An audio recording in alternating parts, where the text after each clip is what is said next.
وجعلنا الليل لباسا وجعلنا النهار معاشا। আল্লাহ পাক বলেন আমি দিনকে রুজি রোজগার করার জন্য, কামাই রোজগার করার জন্য দিন তৈরি করেছি, আর আরাম করার জন্য আমি রাতকে তোমাদের জন্য আচ্ছাদন করে দিয়েছি, তোমাদের জন্য রাতকে আরাম করার জন্য করে দিয়েছি। দিনের বেলায় কাজ করবে, রাতের বেলায় আরাম করবে। ঘুম আল্লাহর একটি নিয়ামত। ঘুম আল্লাহর কি? আল্লাহর এক বিরাট নিয়ামত।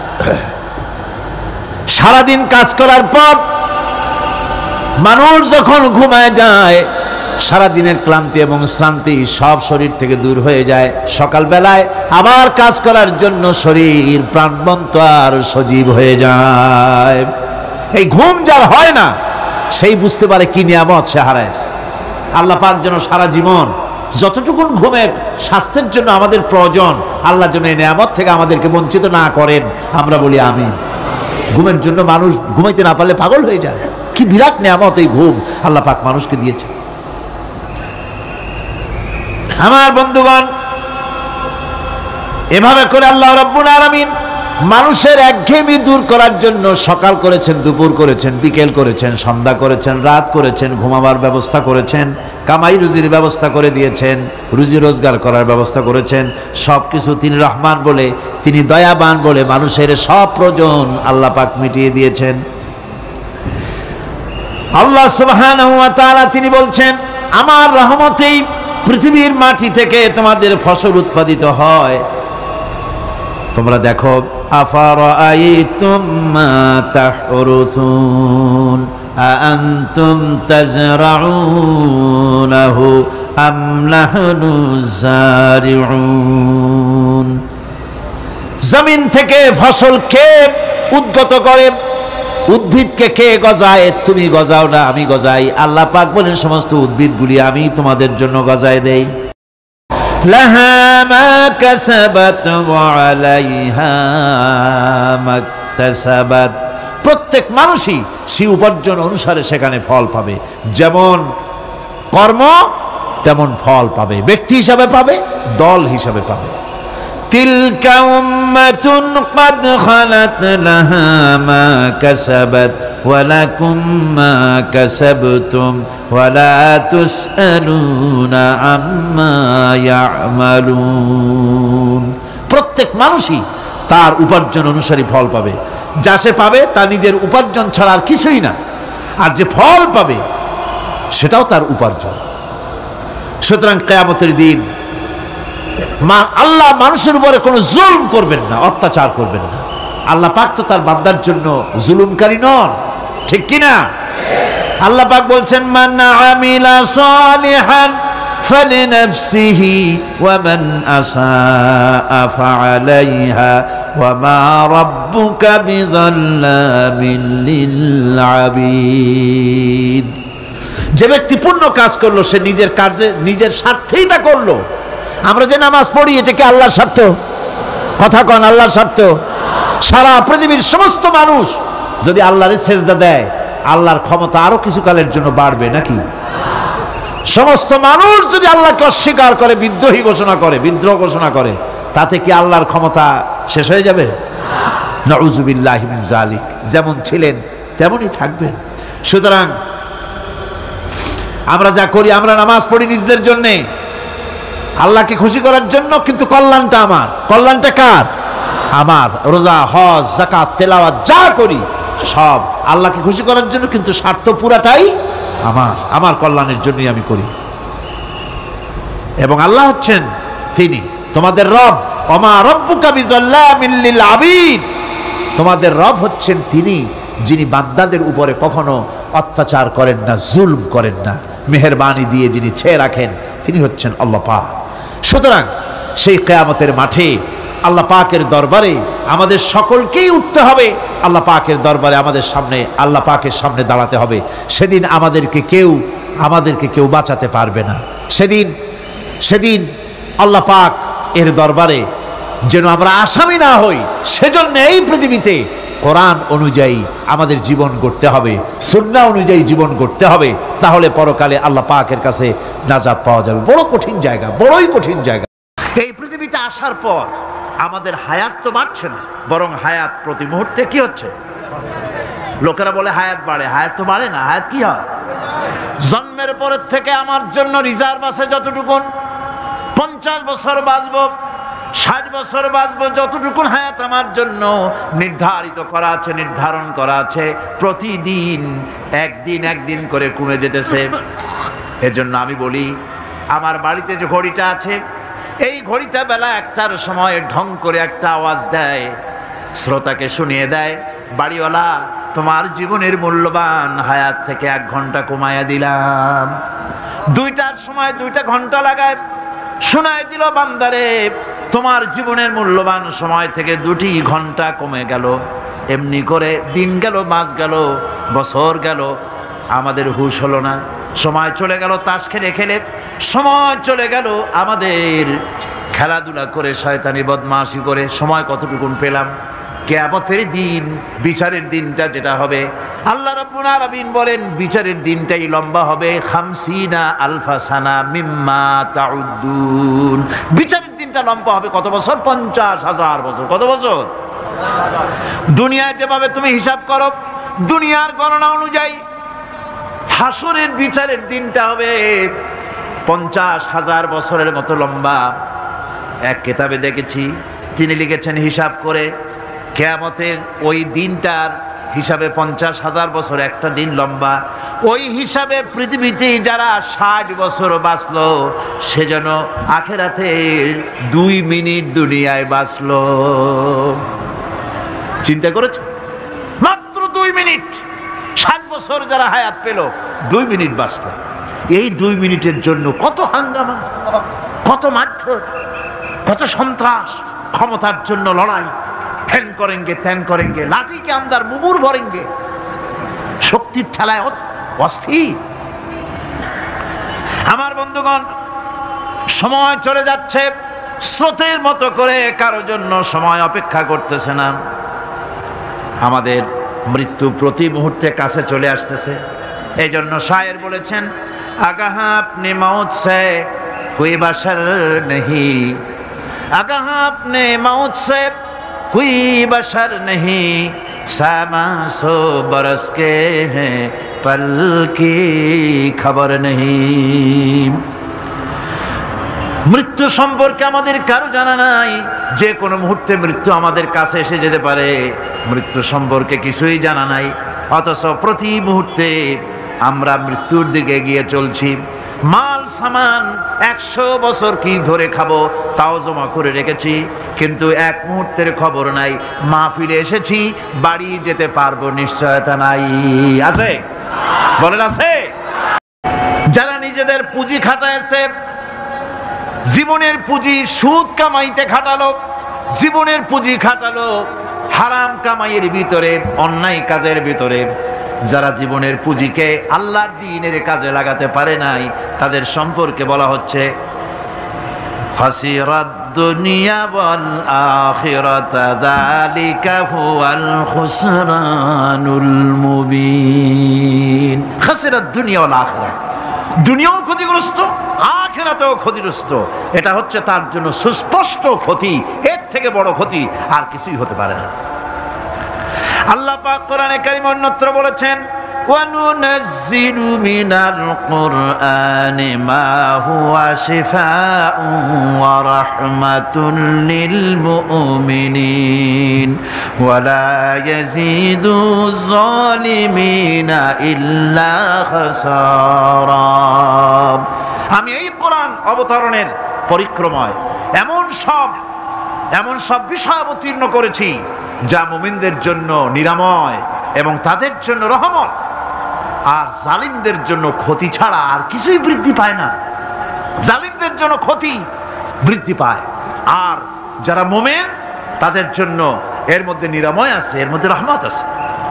অর্থাৎ যারা এই কোরআনকে যারা নিজেদের আইনের কিতাব হিসাবে গ্রহণ করেছে, কোরআনকে তাবিজের কিতাব হিসাবে নয়, ধর্মীয় কিতাব হিসাবে নয়, কোরআন সংবিধান। কোরআন কি?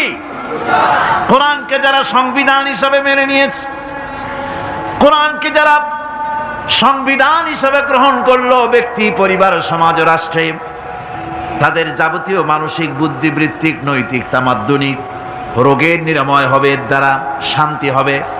কিন্তু যেসব জালিম এই কোরআনকে প্রত্যাখ্যান করেছি, কোরআনকে যারা মৌলবাদীদের কিতাব বলে, কোরআনের কথা বললে মৌলবাদ বলে গাল দেয়, তারা তাদের কপালকে পোড়াইয়া ছাই বানাইয়া দিছে।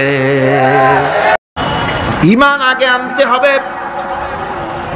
ঈমান সম্পর্কে আল্লাহ রাব্বুল আলামিন বলতেছেন ঈমান হলো আগে, তারপরে ইসলাম।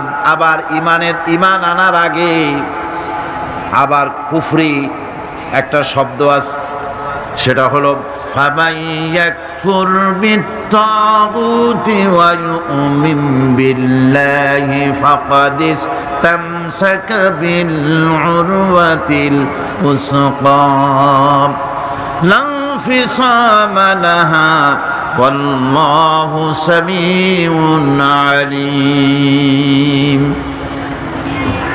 ফামান ইয়াকফুর বিত্তাগুত, যে ব্যক্তি তাগুতকে অস্বীকার করেছে, সর্বপ্রথম তাগুতকে অস্বীকার করতে হবে। ওয়া ইউমিন বিল্লাহ, আর এরপরে আল্লাহর উপরে যে ঈমান আনলো, ফাকাদ ইসতামসাকা বিল উরওয়াতিল উসকা, সে এমন এক শক্ত অবলম্বন ধারণ করলো যা তাকে কোনো কিছুই বিচ্ছিন্ন করবে না, ধ্বংস করে দেবে না। সুবহানাল্লাহ। এখন সত্যিকারের ঈমানদারের পরিচয়টা কি?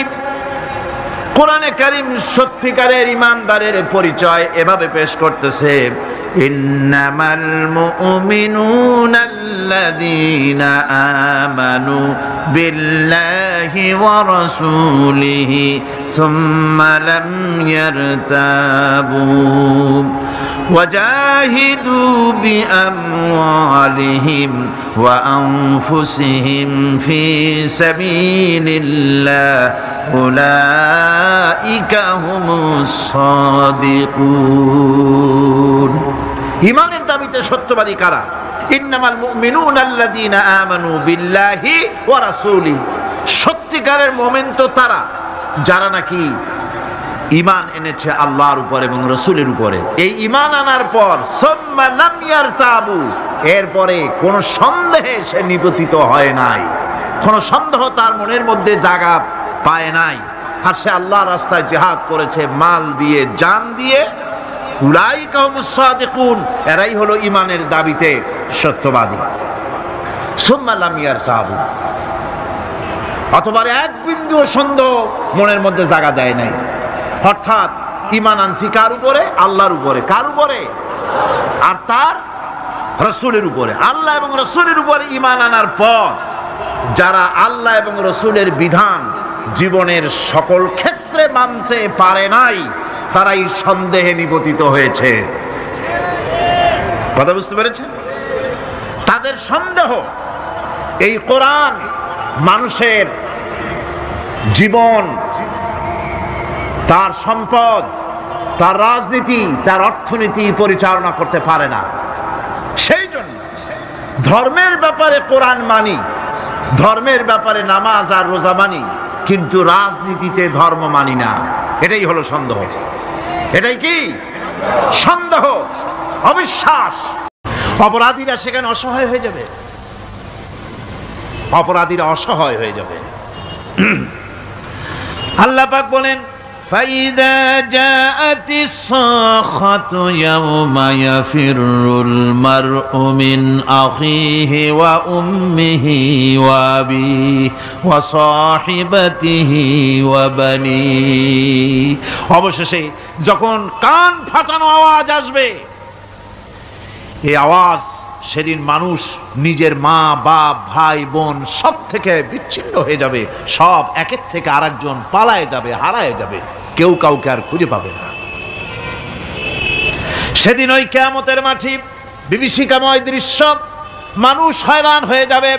মাথার এক হাত অথবা অর্ধ মাইল অথবা এক বিগত এতটুকুন উপরে ওই প্রকাণ্ড সূর্যটার তাপ আসবে।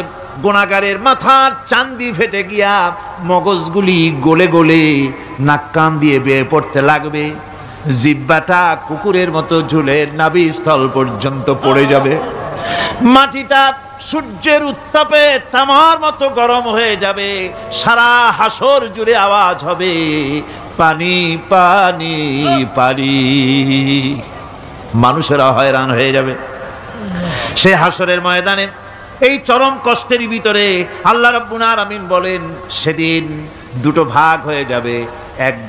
একদল মানুষের চেহারা আলোয় ঝলমল হয়ে যাবে, আর একদল মানুষের চেহারাগুলি কালো হয়ে যাবে। উজুহু ইয়াউমাইদিন মুসফিরাতুন দাহিকাতুন মুস্তাবশিরা ওয়া উজুহু ইয়াউমাইদিন আলাইহা গাবারা। আল্লাহ পাক বলেন এক শ্রেণীর মানুষের চেহারা হাস্যোজ্জ্বল ঝলমলে হয়ে যাবে, আর এক শ্রেণীর মানুষের চেহারাগুলি কালো হয়ে যাবে। তারহাকুহা কাতারা উলাইকা হুমুল কাফারাতুল ফাজারা। হাস্যোজ্জ্বল, স্বচ্ছন্দপূর্ণ, সুন্দর, উজ্জ্বল ঝলমলে চেহারা হবে ঈমান আনার কারণে, পরকালকে বিশ্বাস করার কারণে, আল্লাহ এবং রাসূলের কথা অনুযায়ী জীবনযাপনের কারণে চেহারাটা উজ্জ্বল হয়ে যাবে। আর আল্লাহর নাফরমানি, রাসূলের নাফরমানি, পরকালকে অস্বীকার করার কারণে কাফেরগুলির চেহারা, মুনাফিকগুলির চেহারা কালো হয়ে যাবে। তাদেরকে আলাদা করে দেওয়া হবে। আমতাজুল ইয়াওমা আইয়ুহাল মুজরিমুন, মুজরিমদেরকে আলাদা করে দেওয়া হবে, দুইটা ভাগ হয়ে যাবে। এই চরম অবস্থা সৃষ্টি হবে কিয়ামতের ময়দানে। সেদিন রাসূল করিম সাল্লাল্লাহু আলাইহি ওয়াসাল্লাম উম্মতের জন্য সুপারিশ করবেন। সেই সুপারিশ যেন আমাদের করতে পারেন সেজন্য আমাদেরকে তৈরি করতে হবে, সে ধরনের যোগ্য আমাদেরকে বানাতে হবে। বন্ধুগণ, এই পরকালীন জীবন, এর সম্ভাবনা, এটা যে হবে এবং সেই পরকালে আমাদের সকলকে যে উঠতে হবে, কিয়ামতে আল্লাহর কাছে জীবনের সব কিছুর জবাবদিহি করতে হবে, এই ভীতি সৃষ্টি করতে চায় আল্লাহ পাক মানুষের ভেতরে। আল্লাহ পাকের চাইতে মানুষের কল্যাণকামী আর কেউ আছে? চিল্লায় কোন আল্লাহর চাইতে, বিশ্ববাসীর সৃষ্টি জগতের কল্যাণকামী আল্লাহর চাইতে, রাসূলের চাইতে বেশি কেউ কি আছে? সে আল্লাহ পাক সব বলে দিলেন, ওপেন সিক্রেট করে দিলেন, সব গোপন ফাঁস করে দিলেন। কেমনে বিচার হবে, কেমনে কিয়ামত অনুষ্ঠিত হবে, কেমনে কি হবে, সব খুলে খুলে আল্লাহ পাক বলে দিলেন আমাদেরকে ভালো হওয়ার জন্য। কোরআনে কারীম বলছে লাইসাল বিররা আন তুওয়াল্লু বুজুহাকুম কিবালাল মাশরিকি ওয়াল মাগরিব। পূর্ব পশ্চিমে মাথা ঘুরানো, সার নত করা, মাথা ঘুরানো, মুখ ঘুরানো, এটাই কিন্তু সৎ কাজ এবং পুণ্যবান হওয়ার, সৎ কাজ করার, নেককার হওয়ার জন্য যথেষ্ট নয়, বরং ওয়ালাকিন্নাল বিররা মান আমানা বিল্লাহি ওয়াল ইয়াউমিল আখির। প্রকৃতপক্ষে সৎকারী মুমিন, ভালো কাজ করা, প্রকৃত মুমিন, সত্যিকারের ভালো মানুষ, সত্যিকারের ইমানদার হওয়ার জন্য 10টি কাজ লাগবে। কয়টি কাজ? 10টি কাজ লাগবে। সেই 10টি কাজের একটি কাজ গত বছর আপনাদের খেদমতে আরজ করা হয়েছে, 2টি বলা হয়েছে, বাকি আজকে বললাম আর একটা, হয়ে গেল 3টা। বাকি আছে কয়টা? 7টা। বাকি আছে আরো 7টা। পরকাল ভিত্তিক জীবনযাপন যদি করতে পারি তাহলে আমরা হব দুনিয়ার শ্রেষ্ঠ মানুষ। কোন আলহামদুলিল্লাহ। وسخر لكم ما في السماوات وما في الأرض। এই পৃথিবীতে যা কিছু তোমরা দেখতে পাও, এ সব কিছুকে তোমার অনুগত করে দেওয়া হয়েছে, যাতে করে তোমার সাহায্য করতে পারে, তোমার সহযোগিতা করতে পারে।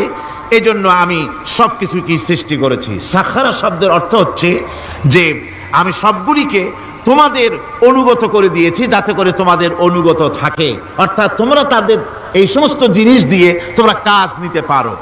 পানির উপর দিয়ে তোমরা যেন নৌকা চালাতে পারো, স্টিমার চালাতে পারো, পানি অনুগত করা হয়েছে, বাতাসকে অনুগত করা হয়েছে, পৃথিবীর সব কিছুকেই আমি অনুগত করে দিয়েছি তোমাদের, যাতে করে তার দ্বারা তোমরা কাজ নিতে পারো।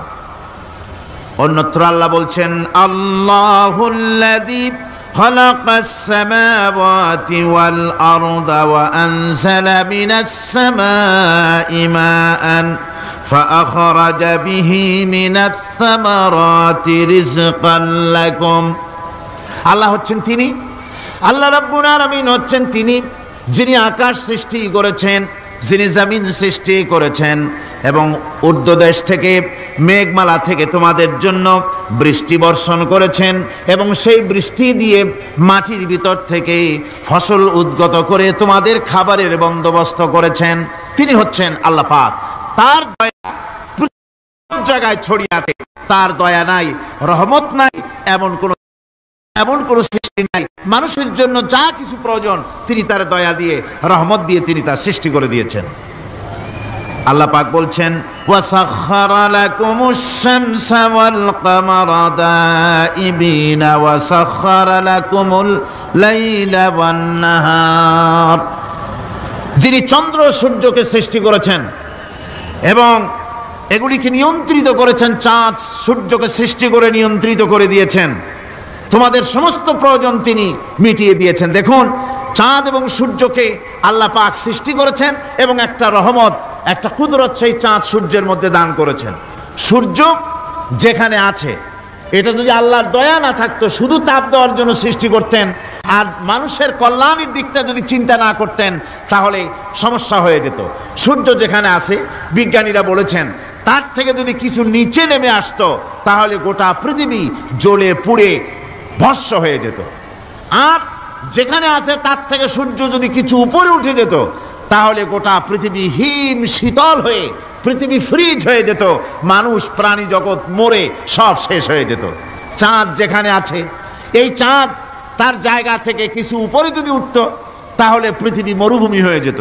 আর যেখানে আছে তার থেকে কিছু নিচে যদি আসতো তাহলে গোটা পৃথিবী পানি, সমুদ্রের পানি, নদীর পানিগুলি প্লাবিত হয়ে, ওভারফ্লো হয়ে, উচ্ছ্বসিত হয়ে গোটা পৃথিবীকে প্লাবিত করে দিত, ডুবাই দিত, সব শেষ হয়ে যেত। তাহলে আমরা দেখতে পাচ্ছি শুধু সৃষ্টি নয়, সৃষ্টিও করেছেন এবং প্রত্যেকটি সৃষ্টির পেছনে তার দয়া কাজ করেছে, তার কুদরত কাজ করেছে, যাতে করে মানুষের জন্য সুবিধা হয়, মানুষের জন্য উপকার হয়। অন্য আয়াতে আল্লাহ পাক বলেন وآتاكم من كل سألتموه وإن تعدوا نعمة الله لا تحصوها।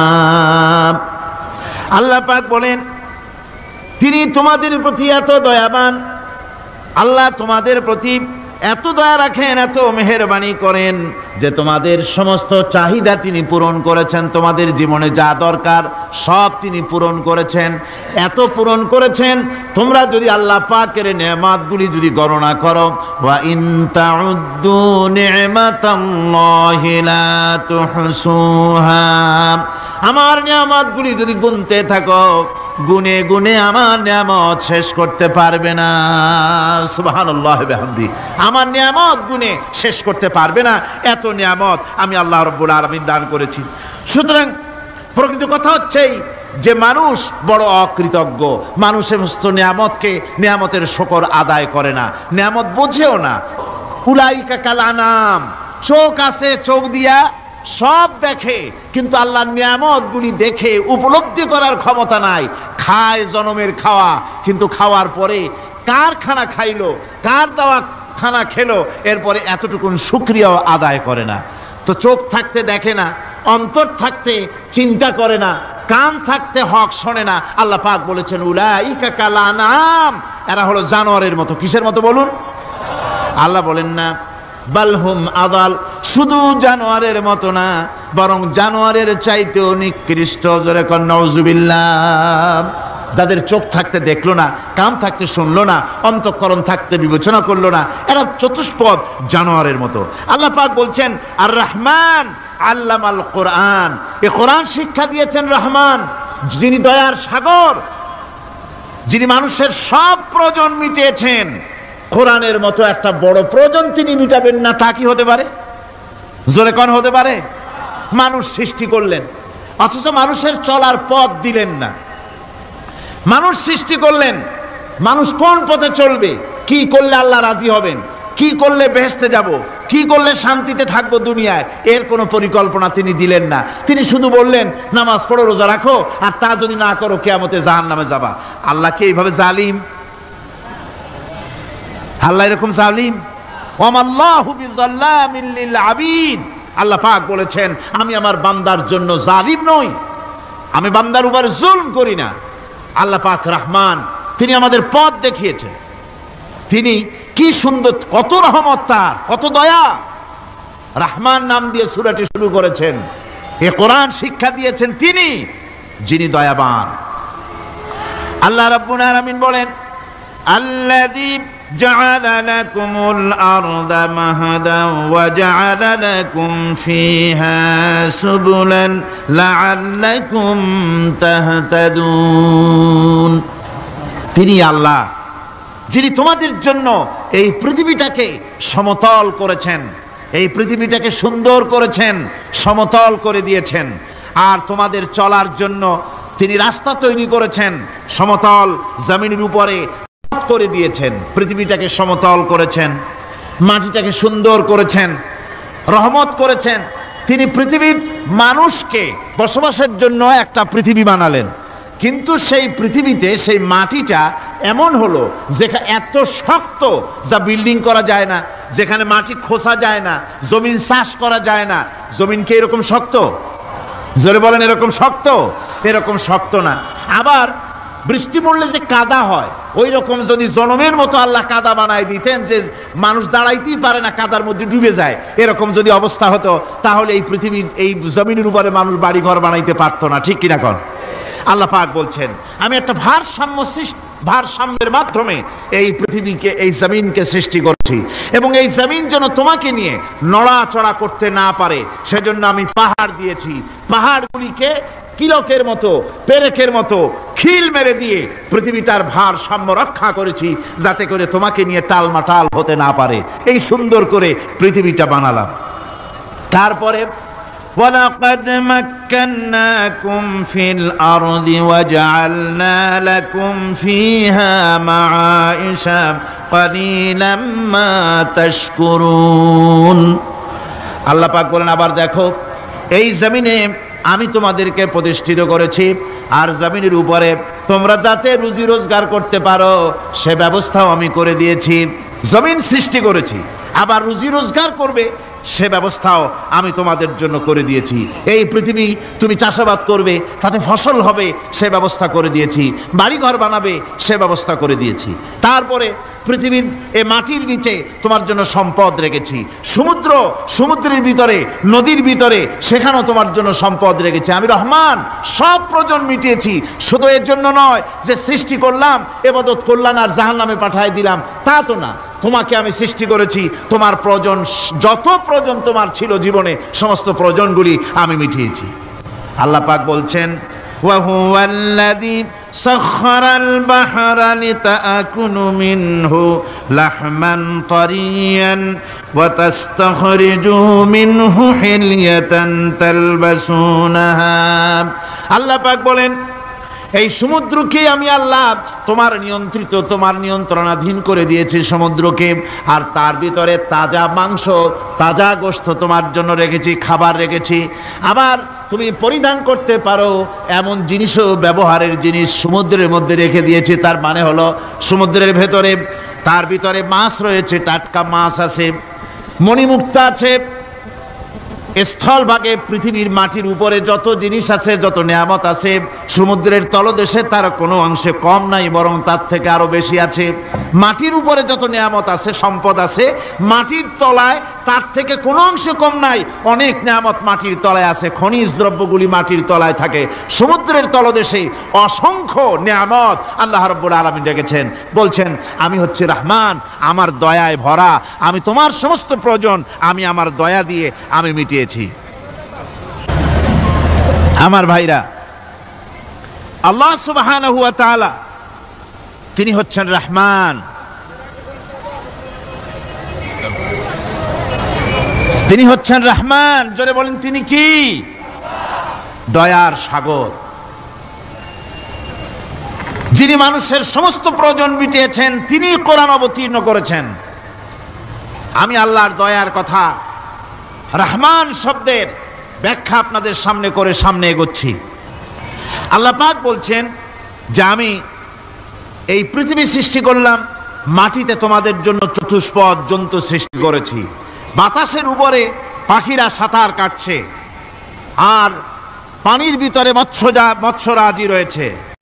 এ সমস্ত প্রাণীগুলির আত্মরক্ষার জ্ঞান আমি দান করেছি, তারা তোমাদের জন্য উপকার করে। সেই পশুগুলির পশম দিয়ে তোমাদের কাপড় চোপড় তৈরি হয়, তারপরে তার চামড়া তোমরা পরিধান করো। এই পশুগুলিও তোমাদের জন্য আমি এক নিয়ামত হিসেবে দিয়েছি। وَالْأَنْعَامَ خَلَقَهَا لَكُمْ فِيهَا دِفْءٌ وَمَنَافِعُ وَمِنْهَا تَأْكُلُونَ। আল্লাহ সুবহানাহু ওয়া তাআলা বলেন, আমি মানুষের জন্য পশু তৈরি করেছি, চতুষ্পদ জন্তু সৃষ্টি করেছি, যার পশম দিয়ে তোমাদের জন্য শীতের পোশাক তৈরি হয়। আপনারা যে এই যে চাদর গায়ে দেন, কম্বল গায়ে দেন, এগুলো কার পশম? পশুর পশম। পশুগুলির, জন্তুগুলির পশম দিয়ে আপনাদের জামা কাপড়গুলি তৈরি হয়। তারপরে এই পশু আপনাদের জন্য বাড়িতে পাহারা লাগায়। আল্লাহ পাক বলছেন, এছাড়া এই পশুগুলি আমি এমন নিয়ামত দান করেছি, সমুদ্রের ভিতরে, জমিনের উপরে, মাটির তলায়, আবার আকাশের উপরে, জমিনের উপরে বিচরণশীল জীবগুলিও তোমার জন্য তৈরি করেছি। وَتَحْمِلُ أَثْقَالَكُمْ إِلَى بَلَدٍ لَمْ تَكُونُوا بَالِغِيهِ إِلَّا بِشَقِّ الْأَنفُسِ। আল্লাহ পাক বলেন, এই পশুগুলি তোমাদের আরো অনেক উপকারে আছে। তোমাদের বোঝাগুলি, বড় বড় বোঝাগুলি তারা এক শহর থেকে আর এক শহরে, দূর থেকে দূরান্তরে পিঠে করে তারা বহন করে নিয়ে যায়, যা তোমরা বহন করতে পারতে না। তোমাদের জন্য দারুণ কষ্ট হতো, মুসিবত হতো। এই ধরনের বোঝাগুলি, পশুগুলি তোমাদের জন্য বহন করে নিয়ে যায়। গাধা, ঘোড়া, হাতি আপনাদের বোঝাগুলিকে, বিরাট বিরাট বোঝা যা টানতে ট্রাক লাগে, মানুষের জন্য কষ্ট হয়, এই বোঝাগুলিও এই পশুর দ্বারা আল্লাহ পাক বহন করায় থাকেন। আল্লাহ পাক বলছেন, ইন্না রাব্বাকুম লারাউফুর রহিম। নিশ্চয়ই তোমাদের রব, তিনি তোমাদের প্রতি অত্যন্ত দয়াশীল, তার দয়া পৃথিবীর চতুর্দিকে ছড়িয়ে আছে। তিনি আমাদেরকে এ কোরআন নাজিল করেছেন, এ কোরআন আমাদেরকে শিক্ষা দিয়েছেন এমন এক রহমান, যার দয়া পৃথিবীর চতুর্দিকে সর্বত্র ছড়িয়ে আছে। আল্লাহর দয়া চতুর্দিকে কি ছড়িয়ে আছে? কোন? আল্লাহর দয়া, আল্লাহর মোহব্বত, আল্লাহর করুণা সর্বত্র ছড়িয়ে আছে। আল্লাহ পাক বলছেন, পশু সৃষ্টি করলাম, পশুগুলি তোমাকে পাহারা দিল, তার গোশত তোমরা খেলে, তাকে দিয়ে তোমরা মাল বহন করলে, তার পশম দিয়ে জামা কাপড় বানালে। আরো দেখো কি করলাম এই পশু দিয়ে, ওয়া ইন্না লাকুম ফিল আনআমি লাইবরা নুসকিকুম মিম্মা ফি বুতুনিহি মিন বাইনি ফারসিন ওয়া দামিন লাবানান খালিসান সাইগান লিশ-শারিবিন।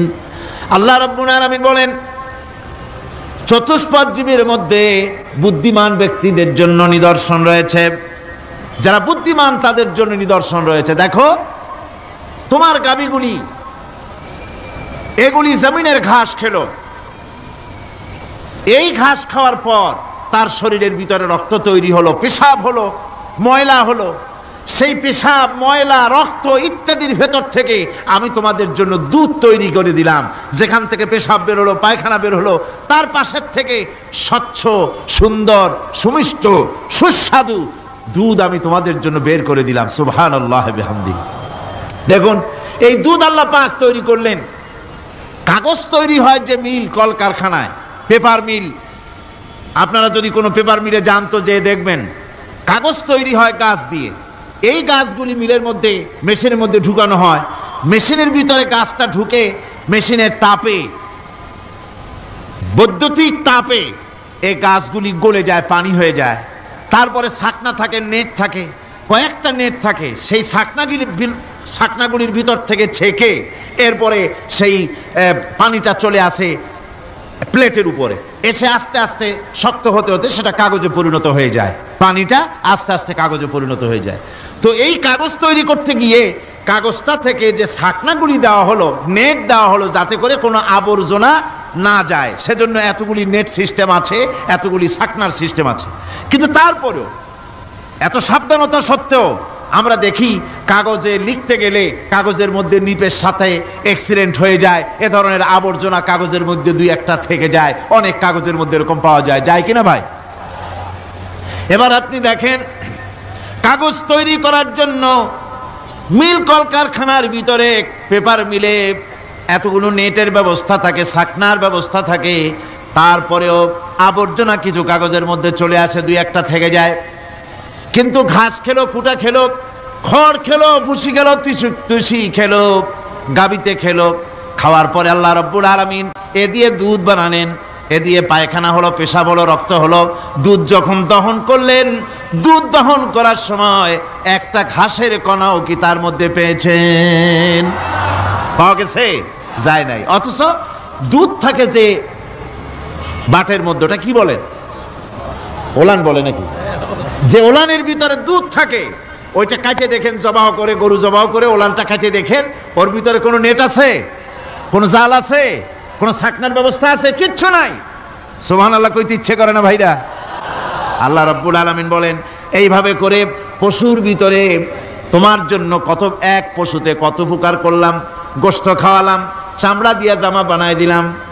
প্রচন্ড শীত পড়ে যেখানে, কানাডায়, ইউরোপে, আমেরিকায় প্রচন্ড শীত পড়ে কোন কোন এলাকায়।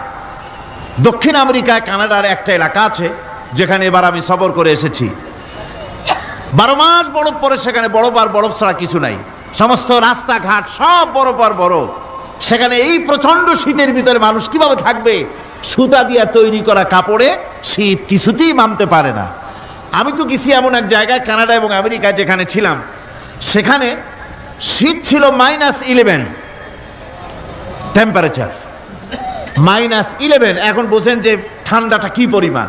মুখের থেকে থুতু ফেললে আপনি চেহারা ফিরাতে পারবেন না, এর মধ্যে আপনার থুতু বরফ হয়ে যাচ্ছে। এই রকমের প্রচন্ড ঠান্ডায় সব রকমের কাপড় চোপড় যা ছিল এগুলো সব কিনে গায়ে দিয়ে আমি 1-3 হয়ে গেছি ফুলিয়া। তারপরেও আমার মনে হচ্ছে ঠান্ডা আমার হাত দিয়ে স্পর্শ করতেছে। তাহলে বরফের দেশ যেটা, এস্কিমোরা যেখানে বাস করে, সেই মানুষগুলির অবস্থা কি? ওই এস্কিমোরা যেখানে বাস করবে, 12 মাস যেখানে বরফ পড়বে, ওই জায়গার মানুষগুলো কি করে, কি গায়ে দিয়া বাঁচবে? এ পরিকল্পনা, এই চিন্তা দুনিয়ায় কেউ করে নাই, রহমান করেছেন। আল্লাহ রাব্বুল আলামিন পশু তৈরি করেছেন, পশুর গায়ে পশম দিয়েছেন, চামড়া দিয়েছেন। সেই জায়গার মানুষগুলি চামড়া দিয়া জামা তৈরি করে গায়ে লাগায়, শীত ঢোকে না। সুবহানাল্লাহ বিহামদিহি। চামড়া দিয়ে জামা তৈরি হচ্ছে, কাপড় চোপড় তৈরি হচ্ছে। আল্লাহ বলেন, এভাবে করে কত কিছু হলো। চামড়া দিয়া জামা বানাইলা, পশম দিয়ে শাল তৈরি করলে, কম্বল তৈরি করলে, গোশতগুলো পাইকারি দরে খাইলে জম্মের খাওয়া। তারপরে হাড্ডিগুলি দিয়ে শার্ট তৈরি করলে, এই পশু তোমাকে পাহারা দিল বাড়িতে, কুত্তায় সারা রাত পাহারা দেয় তোমার বাড়িতে। কুত্তা আবার পুলিশেও চাকরি করে। ইংল্যান্ডে, লন্ডনে দেখেছি আপনার, সেখানে কুকুর, ওকে ট্রেনিং দেওয়া হয়, কুকুর পুলিশে চাকরি করে। কোনো কোনো পুলিশ আছে হাবিলদার, সাব ইন্সপেক্টর, তবে কুত্তা জানে না যে সাব ইন্সপেক্টর কিনা আসে। বিভিন্ন বিভাগ তাকে দেওয়া হয়েছে এবং তারা এত নির্ভরযোগ্য, শুধুমাত্র চোরের ছবি আর তার ব্যবহৃত জামা কাপড় একটুখানি নাকে শুকায় দেবে কুত্তাকে, পুলিশ আর যাওয়া লাগবে না। এই কুত্তা পুলিশই যথেষ্ট। খুঁজা চোর যদি একবার তার নজরে এসে যায়, আর ছাড়াছাড়ি নাই, তাকে হাজির করবে, পুলিশের সামনে এনে হাজির করবে। তো এই কুকুর বাড়িতে পাহারা দিচ্ছে আপনার জন্য, তারপরে পুলিশের দায়িত্ব পালন করতেছে। মানুষ মরে গেলে কোথায় মরেছে সেগুলি সন্ধান করে নিয়ে আসতেছে, মাইন কোথায় পোতা আছে তা খুঁজে নিয়ে আসতেছে। কত উপকার আল্লাহ পাক করছেন। আল্লাহ পাক বলছেন, দেখো বান্দা, তোমার জন্য এই ধরনের অসংখ্য নিয়ামত আমি দান করেছি। আর এই নিয়ামতগুলি কার থেকে আসছে? যত নিয়ামত বান্দা তোমার জন্য তুমি পেয়েছো, সমস্ত নিয়ামত আমি আল্লাহ রাব্বুল আলামিনের পক্ষ থেকে এসেছে। সব নিয়ামত কে দিয়েছেন? জোরে বলেন, কে দিলেন? আল্লাহ পাক দিলেন। আল্লাহ পাক বলেন এইভাবে করে আমি আমার নিয়ামত দিয়া রহমত দিয়ে তোমাকে আমি সৃষ্টি করেছি, তোমাকে লালন পালন করতেছি। একটি মানুষ যতই সংকীর্ণ এবং অসভ্য জীবন যাপন করুক না কেন, সে পৃথিবীতে যেখানে বসবাস করে সেখানে বসে সে অন্তত তার চতুর্দিকে কত নিয়ামত সে লাভ করতেছে তা সে চিন্তা না করে পারে না। সে যদি চিন্তা করে তাহলে অবশ্যই এগুলি তার জ্ঞানের মধ্যে আসবে। একজন কৃষক, সে নির্জন একটা কুটিরে বাস করে, সে আল্লাহর সৃষ্টি নৈপুণ্যতা বুঝুক আর না বুঝুক, আকাশ কেন সৃষ্টি হলো, জমিন কেন সৃষ্টি হলো, এই কথা যদি জিজ্ঞাসা করা হয় কৃষককে, সে তো ভালো করে তা বুঝবে না।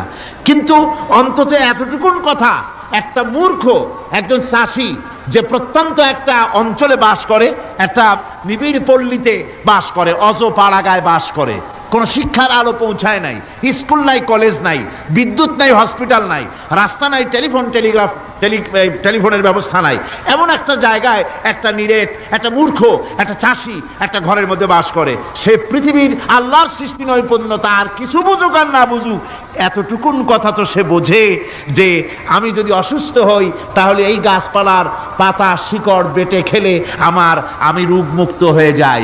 আমি প্রচণ্ড রৌদ্রে যখন পুড়ি গাছের তলায়, আমি ছায়া নিলে পরে আমি তখন আরাম পাই, ঠান্ডা পাই। এই গাছগুলি তার তরুণ বয়সে আমাকে ফল দেয়, গাছ যখন বড় হয় তখন সে আমাকে ছায়া দেয়।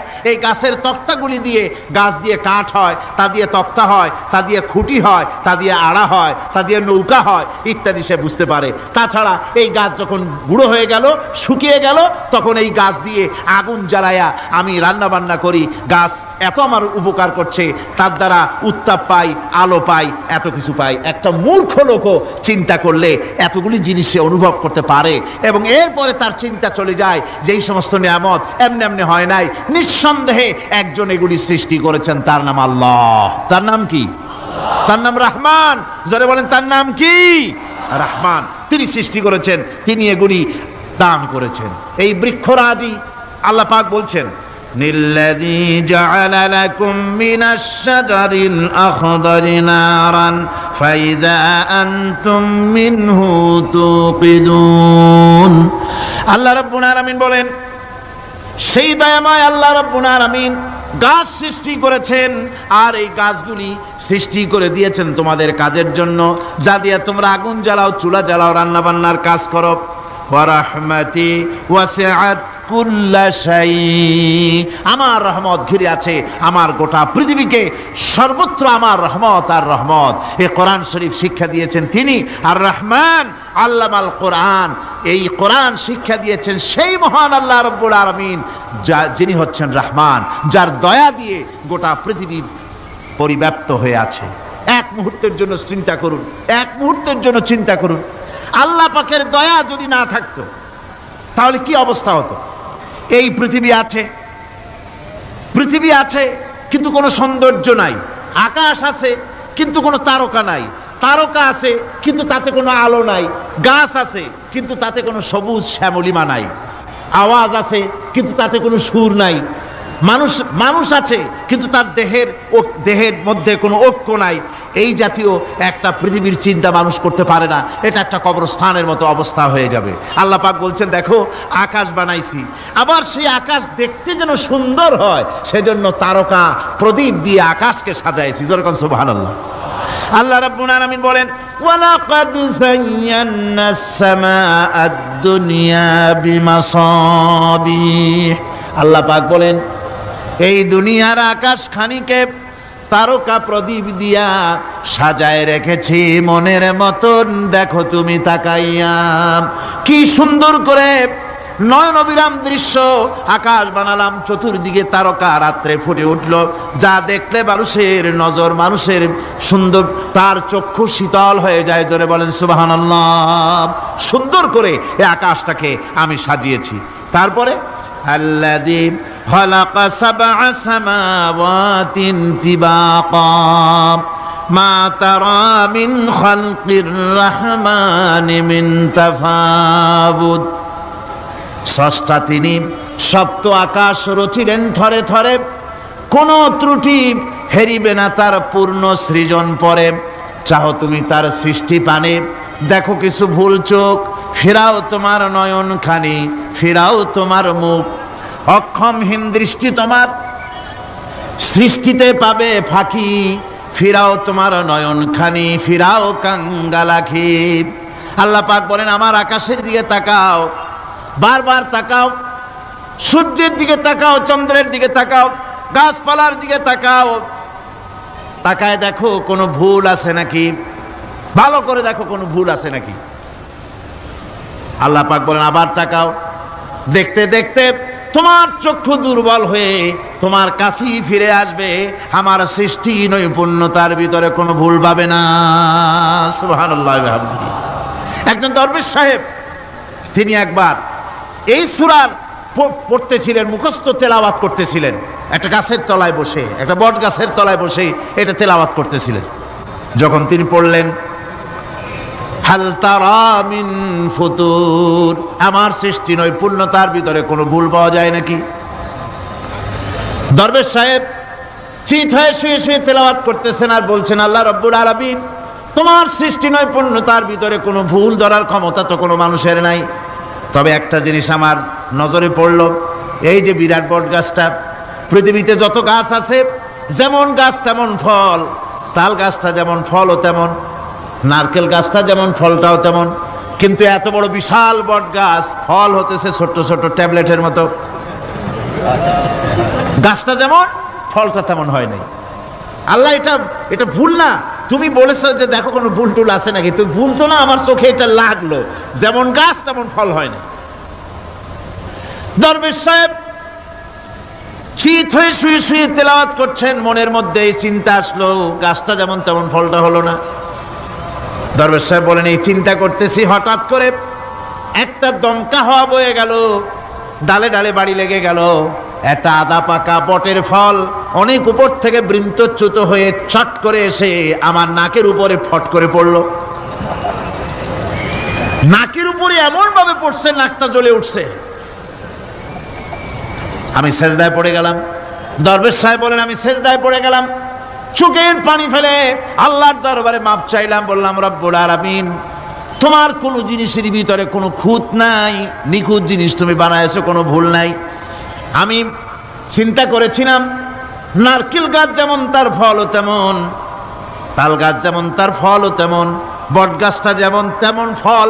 আমার আন্দাজ মতো, আমার চিন্তা মতো যত বড় বট গাছ অত বড় ফলটা যদি হতো, বটের ফলটা যে পজিশন নিয়ে আমার নাকে পড়েছিল, গাছ যেমন ফল তেমন হলো, নাকও যেত, আমার মাথাও যেত।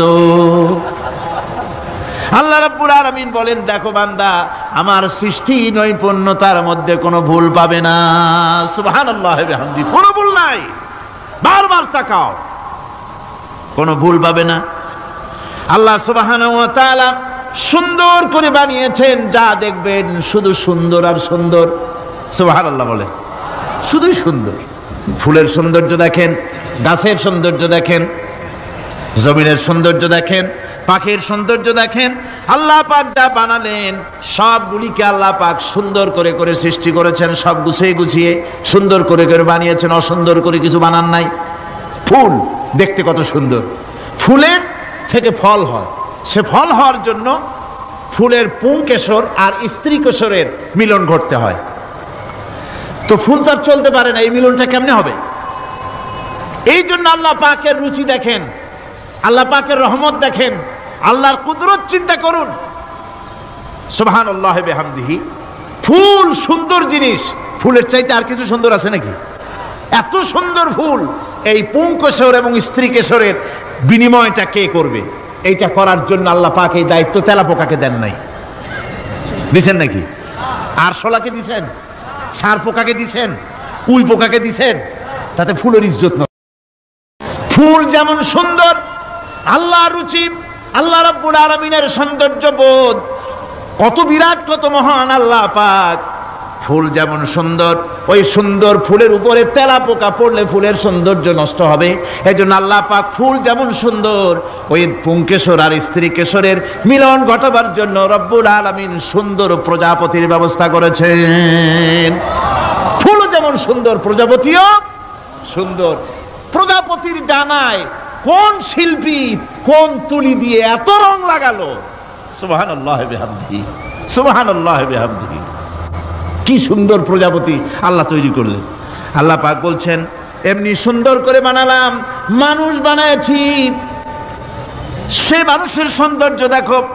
দুইটা চোখ দিলাম দেখার জন্য। চোখ কি জন্যে? এখন এই চোখ দুটা যদি কুমিরের মতো আল্লাহ গোল বানাই দিতেন, চোখ গোল এইরকম কুমিরের মতো দেখতে বিশ্রী হতো।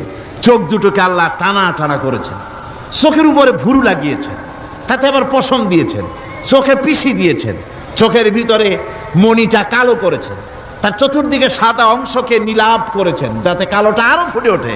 সুবহানাল্লাহ বিহামদিহি। কত সৌন্দর্য আল্লাহ রাব্বুল আলামিন মানুষকে দিয়েছেন।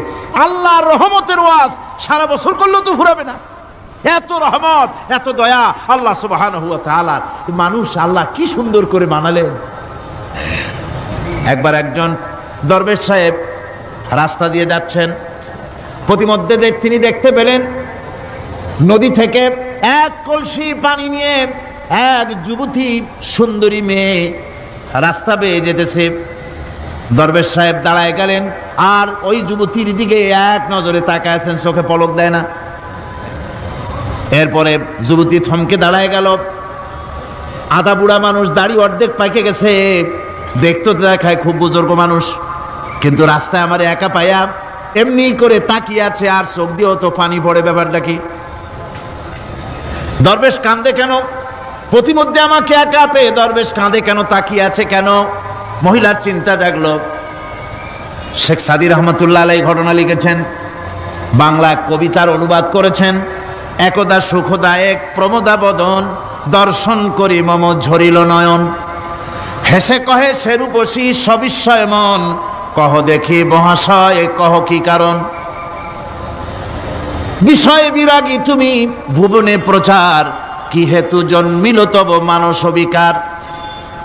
যুবতী মেয়েটি বলছে, ওগো দরবেশ সাহেব, হুজুর সাহেব, আমি একটা যুবতী মেয়ে লোক, রাস্তায় আমাকে একা পেয়ে আপনি আমার দিকে তাকায় আছেন আর কাঁদতেছেন। এই বৃদ্ধ বয়সে ভীমরতি হলে কেন? আমাকে দেখে কাঁদেন কেন আর এক নজরে কেন তাকায়ছেন? কারণটা কি? কি কুমতলব আছে? দরবেশ সাহেব বলছেন, হেসে কহিলাম বালে করহ শ্রবণ, নেত্র ঝরে তবু হেতু ভেব না এমন।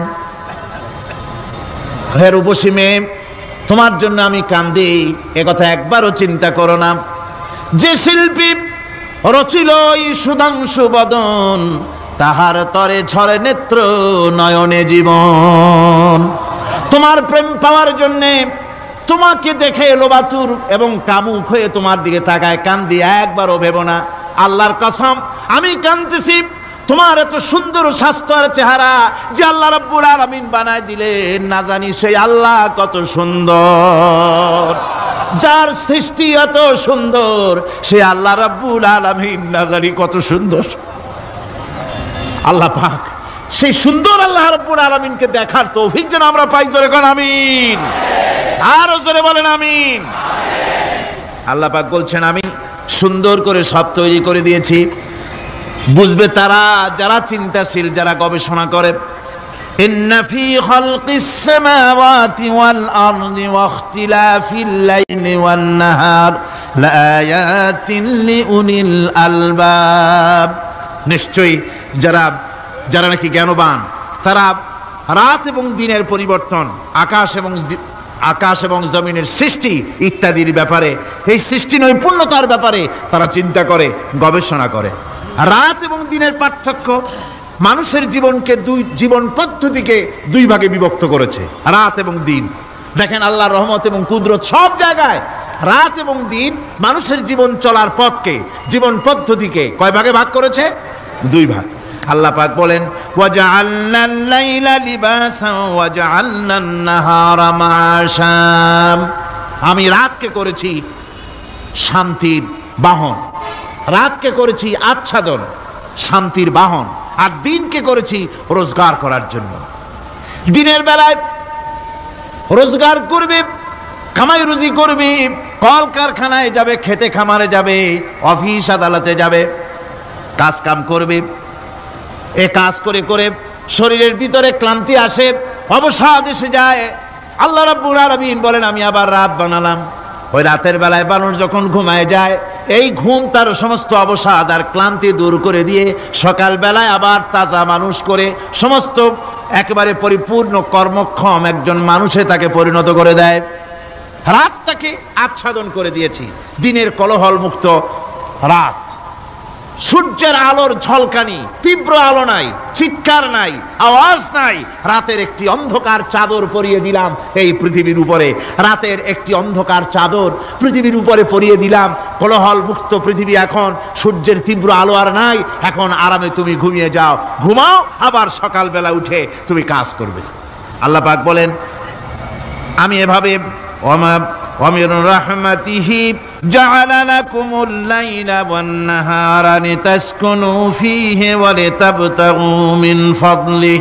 আল্লাহর রহমতের ভিতরে এটাও রহমত, আল্লাহর করুণা, আল্লাহর দয়া যে তিনি দিনকে করেছেন রুজি কামার জন্য, রাতকে করেছেন তিনি তোমাদের জন্য ঘুমাবার জন্য, বিশ্রামের জন্য। এই ব্যবস্থা আল্লাহ রাব্বুল আলামিন করেছেন, যিনি তোমাদেরকে দুপুর বেলায় বিকেল বেলায়ও তোমাদেরকে অবসাদ গ্রহণের জন্য, আরামের জন্য দুপুর এবং বিকাল, সকাল ইত্যাদি তৈরি করেছেন। কোরআন শরীফের ভিতরে আল্লাহ পাক এই সমস্ত কথাগুলি ব্যাখ্যা সহকারে বলে দিচ্ছেন যে আমার রহমত ওয়াসিআত রাহমাতি কুল্লে, সেই সমস্ত জিনিসের চতুর্দিকে তুমি যেখানে আছো তার চতুর্দিক আকাশ এবং জমিন আমার রহমত তোমাকে ঘিরে রেখেছে। এ কোরআন নাজিল করেছেন সেই আল্লাহ, সেই রহমান যার দয়া সর্বত্র ছড়িয়ে আছে। আল্লাহ পাক বলছেন এরপরে তোমাকে সৃষ্টি করলাম, জমিন সৃষ্টি করলাম খাবারের জন্য। আমার রহমতের বিষয়টা দেখো, আমি এমন দয়াবান, এমন মেহেরবান।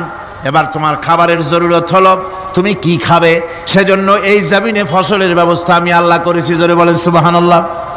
জমিন শুকায় গেছে, বৈশাখ মাসের জ্যৈষ্ঠ মাসের প্রচন্ড রৌদ্রের তাপে জমিন শুকায় গেছে। এই জমিনে তুমি ফসল ফলাবে কি করে যদি না পানি দিয়ে জমিনটারে ভিজায় দেই? আল্লাহ বলেন জমিন ভিজাবার দায়িত্ব আমি নিলাম। আল্লাহুল্লাযী আরসালার রিয়াহা ফাতুসিরু সাহাবা।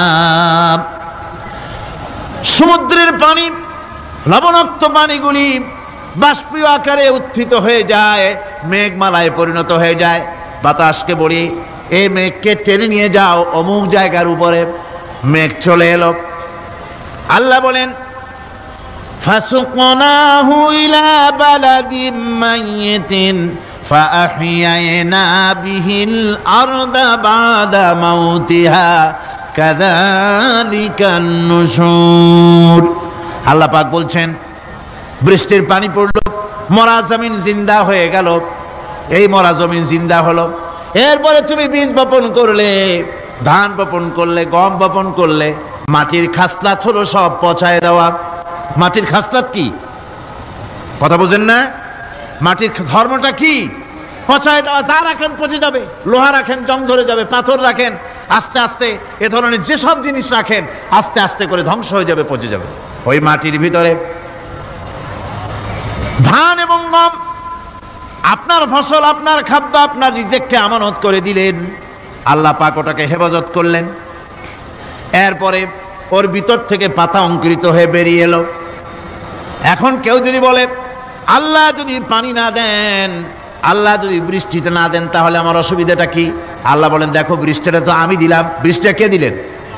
আল্লাহ পাক বলেন আফারাআইতুমুল মাআল্লাযী তাশরাবুন আআনতুম আনজালতুমুহু মিনাল মুজনি আম নাহনুল মুনজিলুন।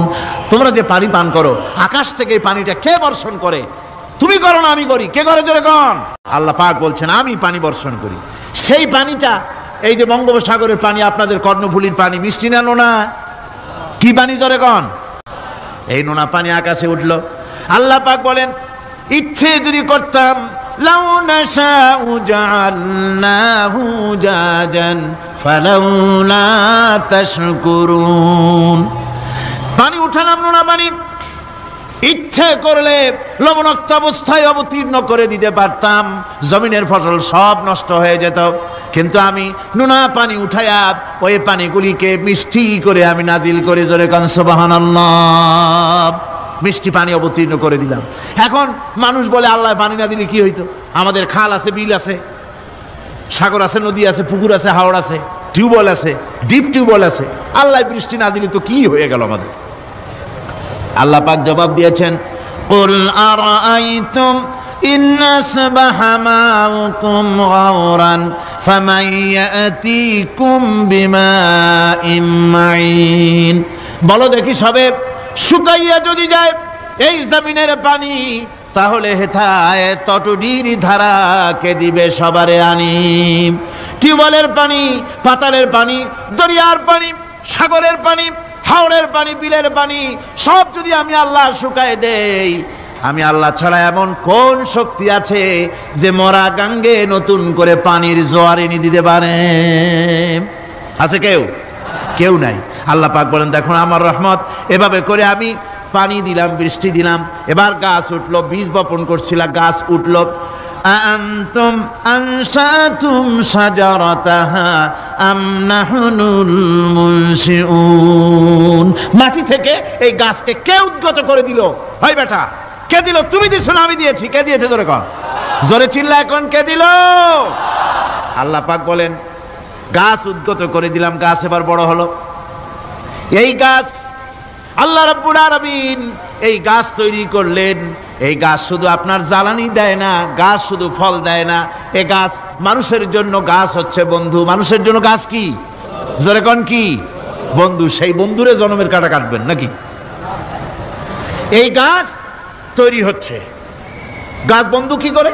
গাছ বন্ধু হচ্ছে আমরা যে শ্বাস প্রশ্বাস নেই, মুখের থেকে নাকের থেকে যে শ্বাসটা ফেলি, সেটা হচ্ছে আমরা গ্রহণ করি বাতাস থেকে অক্সিজেন, ছেড়ে দেয় কার্বন ডাই অক্সাইড। এটা হচ্ছে বিষ। এটা কি?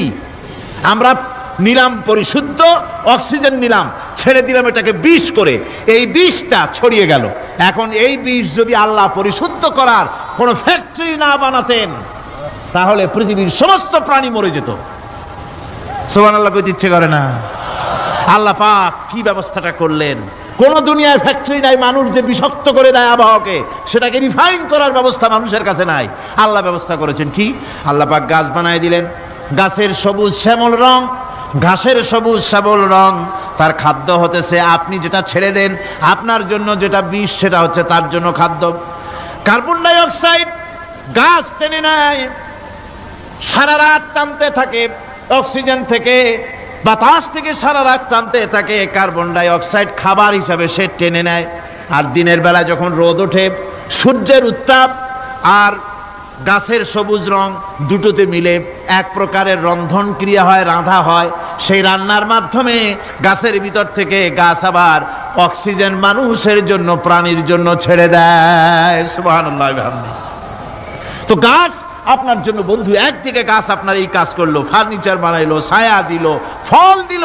আল্লাহ পাক বলেন, এই গাছগুলি কে তৈরি করলো? মিয়া তুমি করছো না? আমি করছি। আমি আমার রহমত দিয়ে তোমারে গাছ বানাই দিলাম। এরপরে ফসল দিলাম, ফসল হলো, তোমার তরি তরকারি হলো, সব কিছু তোমার হয়ে গেল। এবার ফসল দেখা মানুষে যখন দেখে জমিনে বড় বড় ধানের গোছা হয়েছে, মোটা মোটা ধানের গোছা হয়েছে, মোছে তখন তেল মাখে আর নতুন নতুন গানের আয়োজন করে। এবার ফসল বেশি হয়েছে, গান, থিয়েটার, বাজনা, গুনাগার বিবি, কত রকমের গানের ব্যবস্থা করে ফেলে। জমিনে ফসল আর মোছে তেল মাখে আনন্দে। আল্লাহ রাব্বুল আলামিন বলেন, লাউ নাশাউ লাজআলনাহু হুতামান ফাযান্তুম তাফাক্কাহুন। আমি যদি ইচ্ছে করি তোমার জমিনের সমস্ত ফসলটাকে আমি সম্পূর্ণ কুটায় পরিণত করে দিতে পারি, তুষে পরিণত করে দিতে পারি। পারেন না? ধানের ভিতরে আল্লাহ যদি চাউল না দেন, তাহলে সব তুষ হয়ে যাবে না? তখন কি করবেন আপনারা? কি করবেন? কোন বাংলাদেশ তখন হরতালের দেশ। যখন আপনি দেখলেন যে জমিনে ধান এবার সব তুষ হইছে, তখন আল্লাহর বিরুদ্ধে হরতাল করেন। লাভ হবে কিছু? লাভ হবে? আল্লাহর বিরুদ্ধে আপনারা অনশন ধর্মঘট করেন, লাভ হবে কিছু? কোনো লাভ হবে না। আল্লাহ রাব্বুল আলামিন বলেন, কোনো লাভ হবে না, বরং তোমরা তখন বলবে ইন্না লামুগরামুন বাল নাহনু মাহরুমুন। কপালে তখন আঘাত করবে, পরাঘাত করতে থাকবে আর বলবে যে আরে কপাল পোড়া হয়ে গেলাম, হতভাগ্য হয়ে গেলাম, বঞ্চিত হয়ে গেলাম, আল্লাহর রহমত থেকে সর্বনাশ হয়ে গেল। তখন কপালে আঘাত করা ছাড়া আর কিছুই করতে পারবে না। আল্লাহর বিরুদ্ধে মিছিল চলে না, সমাবেশ চলে না, বিক্ষোভ চলে না, হরতাল চলে না। মহান আল্লাহ রাব্বুল আলামিন বলছে দেখো এইভাবে করে তোমার ফসলের ব্যবস্থা আমি আল্লাহ করেছি। আমি রহমান, আমি আল্লাহ পাক কি এমন রহমান। আজ জমিনের ফসল বৃদ্ধির জন্য ইউরিয়া, সুপার সালফেট, সালফার সারের ব্যবস্থা হয়েছে, নানান জাতের সারের ব্যবস্থা হয়েছে। যখন এই সার মানুষ তৈরি করতে শেখে নাই, আবহমান কাল থেকে এই জমিনের জন্য সারের ব্যবস্থা কে করেছেন জোরে কোন? আল্লাহ পাক বলেন আমিন আয়াতিহি আইয়ুরিকুমুল বারকা খাউফান ওয়া তামাম। আমার অসংখ্য নিদর্শনাবলীর মধ্যে এটাও একটি নিদর্শন যা আকাশে বিদ্যুৎ চমকে মেঘের গর্জন হয়। এই যে বিদ্যুৎ চমকে গর্জন হয় এর মধ্যে রয়েছে মানুষের জন্য ভীতি এবং আশা। তারা ভয় পায় আর এর মধ্যে আশাও রয়েছে। আশাটা কি? আশা হচ্ছে এই যে বিদ্যুৎ যে বছর যত বেশি চমকায় মেঘে, সে বছর জমিনে ফসল তত বেশি বাড়ে। কৃষিবিদরা বলেছেন বিদ্যুৎ যত বেশি চমকায় জমিনের ফসল তত বেশি বাড়ে। সুবহানাল্লাহ ওয়া বিহামদিহি। এর একটা সিস্টেম আছে, সেই সিস্টেম অনুযায়ী আল্লাহ জমিনে ফসল বাড়ায় দিলেন। আল্লাহ ফসল দিলেন। এবার আপনার আল্লাহ পাক বলছেন দেখো ফসল দিলাম, ধান হলো, চাউল হলো, মাছ হলো, গোশ হলো, সব হয়ে গেছে, এখন তুমি খাবে। রান্না বান্না হয়ে গেল, রহমত আমার দেখো, আমার রহমতটা দেখো। এ কোরআন শিখাইছেন সেই আল্লাহ রাব্বুল আলামিন যার নাম রহমান। জোরে বলেন তার নাম কি? রহমান। চাউল হয়ে গেছে, চাউল তো শুধু ভর্তা বানায় খাওয়া যাবে না, ভাত হয়েছে, আটা দিয়া রুটি তৈরি হয়েছে, কি দিয়া খাবেন? আল্লাহ রাব্বুল আলামিন আপনার পুকুরের ভিতরে মাছ দিয়া দিলেন, জন্তু জানোয়ার দিলেন, চার পায়া জানোয়ারের গোশত হালাল করে দিলেন, পাখির মাংস আল্লাহ রাব্বুল আলামিন হালাল করে দিলেন। এখন মাছ হলো, গোশ হলো। মাছ আর গোশ সিদ্ধ করে খাওয়া যাবে? জোরে বলেন যাবে? যাবে না। তার গন্ধ নষ্ট করতে হবে আর সুঘ্রাণ সৃষ্টি করতে হবে। এই গন্ধ নষ্ট করে সুঘ্রাণ সৃষ্টি করার জন্য লবঙ্গ তৈরি করলেন কে? কথা কন না কেন? এলাচি কার? দারচিনি কার? লবণ কার? মরিচ কার? হলুদ কার? পিঁয়াজ কার? সুবহানাল্লাহ ওয়া বিহামদিহি। এত নিয়ামত আল্লাহ রাব্বুল আলামিন বলেন ওয়া ইন তাউদ্দু নি'মাতাল্লাহি লা তুহসুহা। আমার নিয়ামত গণনা করে করে আমার নিয়ামত গুণে শেষ করতে পারবে না, এত নিয়ামত আমি দান করেছি। এরপরে তরি তরকারি হলো, মাছ গোশ খেতে খেতে অস্থির হয়ে যাবে, তারপরে তরি তরকারি দিলাম, শাক সবজি দিলাম, সব কিছু আমি আল্লাহ রাব্বুল আলামিন দিয়েছি। আমার নাম রহমান, তোমার সমস্ত প্রয়োজন আমি দিয়েছি, মিটাই দিয়েছি। এবার তরি তরকারি হলো আর মানুষ তরি তরকারি খাইলো, আল্লাহ শুকর আদায় করলো না। শুকর আদায় করে? করে না। এত সুন্দর মজার কদু, সেই কদু খায় আর কদু খাইয়া মোসে তাও মারে আর বলে স্বাদের লাউ বানাইলো বৈরাগী। আল্লাহ শুকর আদায় করে, আল্লাহর নিয়ামতের শুকরিয়া আদায় করে না। আমার ভাইয়েরা, আল্লাহ রাব্বুল আলামিন বলেন এই পৃথিবীর আমি রহমান, কোরআন আমি শিখাইছি আমি রহমান। এমন রহমান শুধু মানুষকে খাবার দেই না, এই পৃথিবীর সকল প্রাণীকে আমি খাবার দেই। জোরে কান সুবহানাল্লাহ। সকল প্রাণীর খাবার কে দেন? ওয়ামা মিন দাব্বাতিন ফিল আরদি ইল্লা আলাল্লাহি রিজকুহা। এই পৃথিবীর বুকে এমন কোন বিচরণশীল জীব নাই যে জীবের রিজকের দায়িত্ব আমি আল্লাহ গ্রহণ করি নাই। সমস্ত রিজকের দায়িত্ব কে নিয়েছেন? চিল্লায় এখন আল্লাহ সুবহানাহু ওয়া তাআলা। আচ্ছা আপনি কত দেখি, একজন জমিদার, একজন বড় লোক, চৌধুরী, খুব বড় লোক, তার বাড়িতে 20 জন লোক গেছে রাতের বেলায়। রাতের বেলায় 20 জন লোক গিয়ে মেহমান হইল। মেহমান হইয়া তারা বলতেছে সাহেব আমরা তো মেহমান, আমি এক একজন এক এক রকমের খাবার চাইলো। একজনে বললো আমি হরিণ খাবো, আর একজনে কয় আমি মুরগি খাবো, আর একজনে বললো আমি খরগোশ খাবো, আর একজনে বললো আমি হাতি খাবো, আর একজনে বললো আমি ছাগল খাবো। 20 জন মানুষের 20 রকমের খাবার চাইলো। একজনে কয় বোয়াল মাছ খাবো, আর একজনে কয় রুই মাছ খাবো। 20 জনে 20 রকমের খাবার দাবি করলো। বলেন জমিদার তো বাড়ির দ্বারে, জমিদারের বাপ সেও কি পারবে 20 জনকে 20 রকমের খাবার পরিবেশন করতে? কোনো প্রস্তুতি ছাড়া পারবে? পারবে না। কোনো প্রস্তুতি ছাড়া, কোনো প্রস্তুতি ছাড়া জমিদার হোক, রাজা বাদশাহ হোক, 20 জন মানুষের খাবার 20 রকমের দিতে পারে না। আর আল্লাহ এমন রহমান, এই পৃথিবীর লক্ষ কোটি কোটি জাতির প্রাণীকে কোটি কোটি রকমের খাবার আল্লাহ রাব্বুল আলামিন পরিবেশন করতেছেন। সাপের খাবার একরকম, ব্যাঙের খাবার আর এক রকম।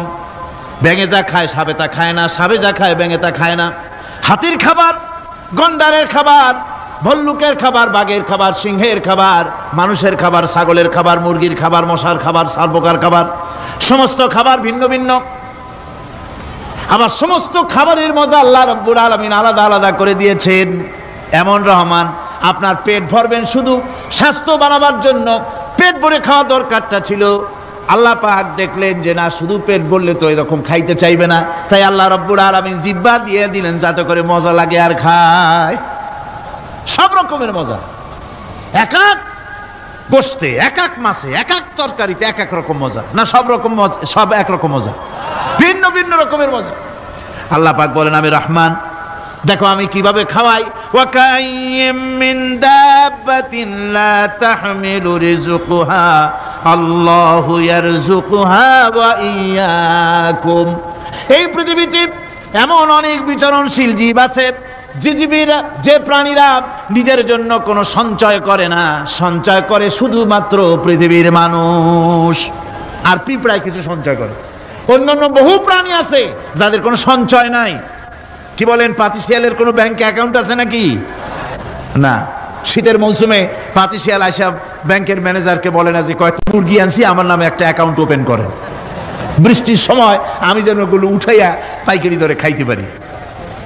ওর কোনো খাবার নাই, সঞ্চয় নাই। এ ধরনের পাখির সঞ্চয় নাই, পশুর সঞ্চয় নাই। মহান আল্লাহ রাব্বুল আলামিন তিনি বলছেন, সকালবেলায় পাখি তার বাসা দিয়া ক্ষুধার্ত পেট নিয়ে পাখিগুলি উড়ে চলে যায়। সাপ তার গর্ত থেকে বের হয় খালি পেটে, পাতি শৃগল খালি পেট নিয়ে গর্ত থেকে বেরিয়ে যায়। তিমির মতো অত বড় প্রকাণ্ড প্রাণী, হাতির মতো প্রকাণ্ড প্রাণী, গরিলা, শিম্পাঞ্জি, ওরাংওটাং, পিঁপড়া থেকে শুরু করে নিয়ে প্রকাণ্ড তিমি পর্যন্ত সমস্ত প্রাণীগুলি সকালবেলায় খালি পেটে বেরিয়ে যায়। সারাদিন ঘোরাঘুরির পর আল্লাহ সুবহানাহু ওয়া তাআলা বলেন, সন্ধ্যাবেলায় সমস্ত প্রাণীর পেটগুলি ভরে আমি আল্লাহ তাদের বাসায় ফিরাইয়া দেই। আমি রহমান, এভাবে করি আমি আল্লাহ রাব্বুল আলামিন খাবারের বন্দোবস্ত করি, পড়ার বন্দোবস্ত করি, থাকার ব্যবস্থা করি। ইয়া আইয়ুহান নাসু যুকুরু নি'মাতাল্লাহি আলাইকুম হাল মিন খালিকিন গায়রুল্লাহ ইয়ারযুকুকুম মিনাস সামাই ওয়াল আরদ। ও পৃথিবীর মানুষেরা, ওই আল্লাহর স্মরণ করো, আল্লাহর নিয়ামতের শুকরিয়া আদায় করো যে আল্লাহ তোমাকে আকাশ থেকে, জমিন থেকে রিজিক দেন। ওই আল্লাহ ছাড়া আছে কি কেউ যে তোমাকে আকাশ থেকে রিজিক দেয়, জমিন থেকে রিজিক দেয়? লা ইলাহা ইল্লা হুয়া ফান্না তুফাকুন। ওই আল্লাহ ছাড়া কোনো ইলাহা নাই, কেন তোমরা বিভ্রান্ত হও? সেই আল্লাহর দিকে ফিরে আসো। আল্লাহ বলছেন, এভাবে আমি সমস্ত পৃথিবীর মানুষের রুজি রুটির বন্দোবস্ত করি, সমস্ত প্রাণীর রুজি রুটি ব্যবস্থা করি। আমি সেই রহমান। সুবহানাল্লাহ বিহামদি। ওয়া ইলাহুকুম ইলাহু ওয়াহিদ লা ইলাহা ইল্লা হুয়ার রহমানুর রহিম। এই হচ্ছেন তোমাদের আল্লাহ। সুবহানাল্লাহ। আল্লাহ বলছেন, ওয়া ইলাহুকুম ইলাহু ওয়াহিদ, তিনি হচ্ছেন এক আল্লাহ, এক ইলাহ, যিনি ছাড়া কোনো ইলাহা নাই। তিনি হচ্ছেন রহমান।